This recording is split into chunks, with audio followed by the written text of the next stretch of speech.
তাহলে জুমার দিনে আগে আসবেন তো ইনশাল্লাহ? আচ্ছা, এরপরে জুমার দিনের সুন্নাহ আগে আসবেন এটা বটে, কিন্তু যদি দেখেন সামনের কাতারে জায়গা নেই, যেখানে জায়গা পাবেন সেখানেই বসবেন ইনশাআল্লাহ। গুরুত্বপূর্ণ সুন্নাহ। কারো ঘাড় ডিঙ্গিয়ে, কারো পথ অতিক্রম করে, কারো শরীরের উপর দিয়ে পা দিয়ে সামনে আসার চেষ্টা করা যাবে না। কথা বুঝতে পেরেছেন? যেখানেই জায়গা পাবেন সেখানেই বসে যাবেন, আগে আসবেন, আগে বসবেন। তবে গুরুত্বপূর্ণ একটা সুন্নাহ ভালো করে মনে রাখবেন, ইমামের বরাবর এমন জন থাকবেন যে ইমামতি করতে পারবেন। কথা বুঝেননি? কারণ ইমাম সালাত পড়তে পড়তে অজু গেছে গা, এখন যদি একজন শিক্ষিত ব্যক্তি দ্বিতীয় কাতারে থাকে, ওখান থেকে আসাটা একটু কষ্টকর না ভাই, ঝামেলা না? এই জন্য আল্লাহ রাসূল বলছে, তোমাদের মধ্যে যে ব্যক্তি জ্ঞানী, যে ব্যক্তি বড়, যে ব্যক্তি আমল আখলাক ভালো, ওই ব্যক্তিকে তোমরা কি করবে? ইমামতি করার জন্য সামনে দেবে, এবং তারপরে যে উত্তম, তারপরে যে এলেম আছে, আমল আছে, ইমামের বরাবর তাকে রাখবে। কথা কি বুঝতে পেরেছেন? এই জন্য খুব গুরুত্ব সহকারে এটা আমল করার চেষ্টা করবেন। ইমামের বরাবর এমন একজন থাকবেন, এটা তার হক। এই জন্য অন্তত তাকে এখানে দিবেন, জায়গা দিবেন ইনশাআল্লাহ। কথা বুঝতে পেরেছেন? এটা খুব গুরুত্বপূর্ণ একটা ইবাদত, গুরুত্বপূর্ণ একটা সুন্নাহ, যেটা আমরা অনেকেই অবহেলা করি। যে না, অবহেলা করা যাবে না। তাহলে আমরা জুমার দিন আসবো, এসে আগে ভাগে আসবো, যেখানে জায়গা পাবো সেখানে বসবো, কিন্তু কোনো প্রকার কারো পথ অতিক্রম করে কোনো প্রকার পথ অতিক্রম করে কি করবো না? সামনে আসার চেষ্টা করবো না ইনশাআল্লাহ। এরপরে হেলান দেওয়া যাবে না। কি করা যাবে না? খুতবা শ্রবণ কালে কি করা যাবে না? হেলান দেওয়া যাবে না। আল্লাহ সুবহানাহু ওয়া তাআলা বলছেন, ওয়া ইযা কুরিয়াল কুরআনু ফাসতামিউ লাহু ওয়া আনসিতু লাআল্লাকুম তুরহামুন।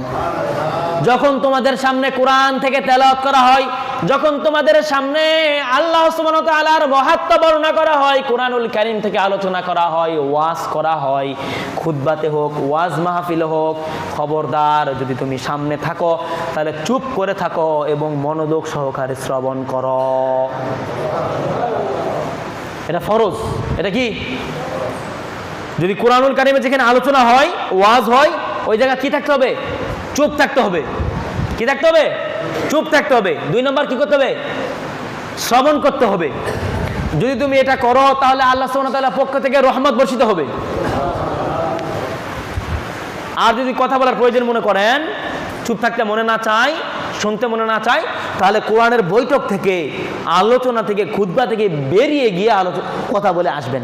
কথা কি বুঝতে পেরেছেন? কিন্তু খুতবা চলাকালীন, শুধু এই খুতবা না, ওয়াজ মাহফিলও যে কোনো জায়গায়, যে কোনো আলোচনাতে, আলোচনা চলাকালীন আলোচনার মধ্যে কোনো প্রকার কথাবার্তা চলিবে না। কথা কি বুঝতে পেরেছেন? আব্দুর রাজ্জাক সাহেব এমনি আর ধমক দিয়ে বলেন, এই কথা বলছো কেন?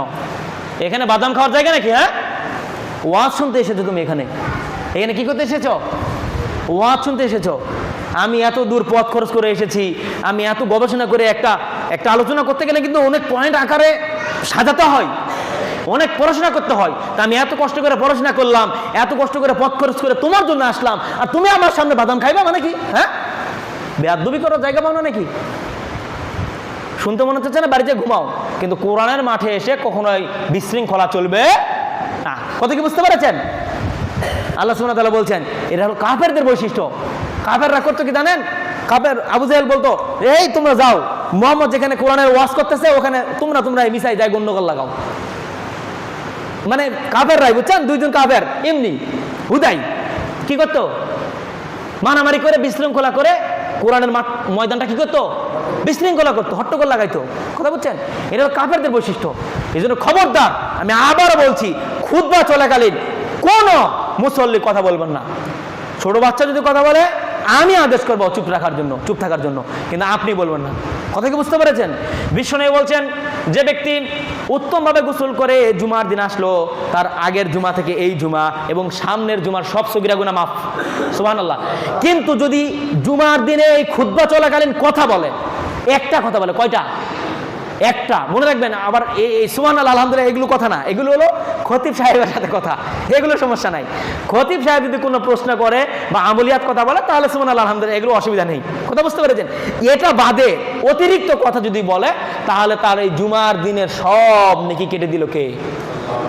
সব নেকি কেটে যাবে ভাই, একটা ফজিলত থাকবে না। এই জন্য অনুরোধ জানাবো, জুমার দিনে কেউ কথা বলবেন না। আর ছোট বাচ্চারা যারা এসেছে দয়া করে প্রত্যেকটা গার্জিয়ান তার কাছে রাখার চেষ্টা করবেন। আপনার বাচ্চা আপনি তার কাছে, আপনার কাছে রাখবেন, তাহলে বিশৃঙ্খলা হবে না। কথা বুঝতে পেরেছেন? এরপরে জুমার দিনের গুরুত্বপূর্ণ সুন্নাহ, মসজিদে ঢোকা মাত্র 2 রাকাত সালাত পড়া। মসজিদে ঢোকা মাত্র কি করা? বসার পূর্বে, বসার পূর্বে। কথা বুঝতে পেরেছেন? জুমার দিন বসার পূর্বেই 2 রাকাত সালাত পড়তে হবে। হ্যাঁ, এখন আমাদের বিপরীত করে ফেলতেছে। এক শ্রেণীর আলেমরা বলতেছে, আউযুবিল্লাহ, আলেমরা বলেন বা গ্রামগঞ্জের ময় মুরব্বী বলতেছে, মসজিদে নাকি ঢোকার পরে না বসা পর্যন্ত বলে কোনো সালাত নেই। আস্তাগফিরুল্লাহ। অথচ বিশ্বনবী খুতবা দিচ্ছেন, এমত অবস্থায় এক সাহাবী ঢুকলেন, ঢুকে বসে গেলেন। তখন আল্লাহ রাসূল ধমক দিয়ে বললেন, নাই দাঁড়াও, কম দাঁড়াও, 2 রাকাত সালাত পড়েছ? জি না। আগে 2 রাকাত সালাত পড়ো, তারপরে বসে আমার খুতবা শ্রবণ করো। অথচ আমাদের আলেমরা বলে কি জানেন, যে খুতবা চলাকালীন বলে কোনো সালাত পড়া। আস্তাগফিরুল্লাহ। এ কি রাসূলের চেয়ে বেশি বোঝার চেষ্টা করে? নাউযুবিল্লাহ। ভালো করে মনে রাখার চেষ্টা করবেন, রাসূল সাল্লাল্লাহু আলাইহি ওয়াসাল্লাম পবিত্র মিম্বারে দাঁড়িয়ে হুকুম করতেছে, এই সাহাবী দাঁড়াও, তুমি সালাত ছাড়া বসলে কেন? সালাত 2 রাকাত পড়ো। অথচ তোমার হুজুর, তোমার মুফতি সাহেব, তোমার খতিব সাহেব বলতেছে কি খুতবা চলাকালীন কি নাই? সালাত নেই। আস্তাগফিরুল্লাহ।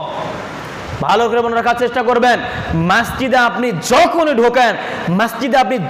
ঢোকেন, মসজিদে ঢোকা মাত্র আপনার গুরুত্বপূর্ণ একটা দায়িত্ব, গুরুত্বপূর্ণ একটা সুন্নাহ, এমনকি অনেক আলেমের মতে এটা ওয়াজিব, ঢোকা মাত্র 2 রাকাত মসজিদের দুখলুল মসজিদ বা তাহিয়াতুল মসজিদের সুন্নাত পড়া। কথা কি বুঝতে পেরেছেন? যদি এটা আপনি ইচ্ছা করে যদি না পড়েন তাহলে অনেক ইমামের মতে গুনাহ হবে। কারণ আপনি ইচ্ছা করে মসজিদের হক নষ্ট করলেন, ইচ্ছা করে আপনি মসজিদের হক নষ্ট করলেন। খবরদার। এই জন্য আসুন আমরা জুমার দিনে আগে ভাগে আসবো, এসে ডাইরেক্ট 2 রাকাত সুন্নাত পড়বো। এরপরে যদি আবার সময় পান আর একটা সুন্নাহ, যতক্ষণ ইমাম সাহেব খতিব সাহেব মিম্বারে ওঠেনি, যে আগে এসেছে তার জন্য, সে ততক্ষণ যতটুকু সম্ভব হয় ততক্ষণ কি করবে? 2 রাকাত করে সুন্নাত আদায় করবে ইনশাআল্লাহ। তবে এক বৈঠকে 4 রাকাত সালাত চলবে না। অর্থাৎ কবলাল জুমা বলে কি বলে না, সব উল্টা পাল্টা চলতেছে দেখেন।